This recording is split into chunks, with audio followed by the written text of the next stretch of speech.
Cette semaine, le bureau du Père Noël a ouvert ses portes en Gironde. Alors, inutile de savoir pour savoir ce que les Biarritz Olympiques, qui portent les couleurs du barbu le plus célèbre de la planète, ont commandé. Serge Blanco et Laurent Rodriguez rêvent évidemment du maintien. Ils veulent un bel état d'esprit, ils veulent du combat. Et dans ce début de match face à Brive, les Biarros vont évoluer en infériorité numérique, mais vont plutôt bien rentrer dans la partie. Malgré cette infériorité numérique, ils vont répondre dans les phases de combat. Après un quart d'heure, cette touche à 5 mètres parfaitement négociée par les avants du Biarritz Olympique. On va multiplier les séquences de pick and go à 5 mètres de la ligne avec Yann Lesbourg titularisé au poste de demi de mêlée en l'absence de Dimitri Ajvili qui va orienter le jeu. Il va même écarter pour Waenga le Néo-Zélandais qui va remettre l'intérieur pour Damien Traille qui va marquer le premier essai de la rencontre pour le Biarritz Olympique qui marque donc cet essai. Laurent Rodriguez apprécie le spectacle et le comportement de ses joueurs. 5-0 après 25 minutes. Les joueurs de Brive vont s'appuyer sur les fautes de Biarritz. Brive qui depuis le début de la saison fonctionne en conquête, fonctionne dans le jeu, et bousculé cet après-midi. Alors on s'appuie sur le pied de Gaëtan Germain des 50 mètres qui va réduire le score 5-3. Première période assez fermée, 5-3. Ça sera d'ailleurs le score à la mi-temps, une mi-temps qui se termine un petit peu dans la nervosité. On réinvente le jeu de la barbichette entre les joueurs Mella et Lund. Arnaud Mella qui est d'ailleurs repris et rattrapé par l'arbitre qui lui demande de se calmer. La nervosité gagne les rangs de Brive. Il fait très froid cet après-midi. Le thermomètre est pratiquement négatif à Amédée Domenech. Et Biarritz va continuer de jouer, va continuer de s'appuyer sur un jeu assez restrictif, sur ses ballons portés, notamment grâce à Emmanuel Arinandoki, impérial en touche en début de deuxième période. Une pénalité contre Guillaume Rive qui rentre sur le côté.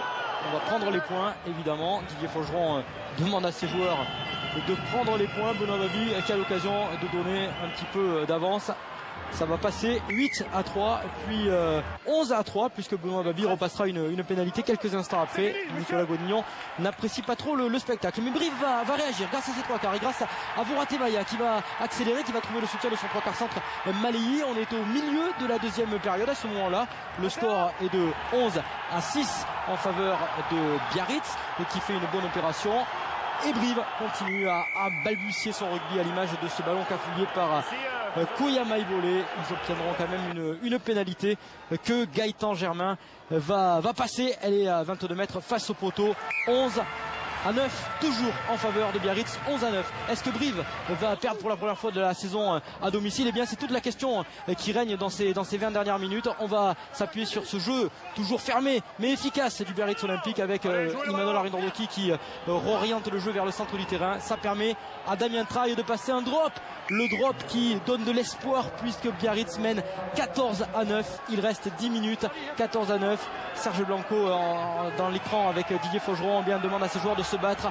Ils vont être sauvages pour reprendre les mots de l'entraîneur. Ils vont se jeter sur tous les ballons, les Biarros, et ils vont tenir ce résultat. Emmanuel Arinandoki est complètement fatigué. Il n'arrive pas à terminer la rencontre, Emmanuel Arinandoki. Mais Biarritz tient l'essentiel, à savoir sa première victoire à l'extérieur, son troisième succès cette saison.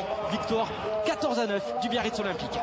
Oui, c'est vrai qu'on avait demandé aux joueurs d'être appliqués dans ce secteur-là et en fait je les ai félicités parce qu'aujourd'hui ils n'ont été ni plus ni moins que de vrais sauvages défensivement et c'est ce qu'on leur avait demandé. Alors il n'y a qu'à voir les joueurs dans quel état ils sont. Ils sont morts, ils sont crevés et puis on savait pertinemment, Emmanuel l'avait dit, qu'on se déplaçait en slip.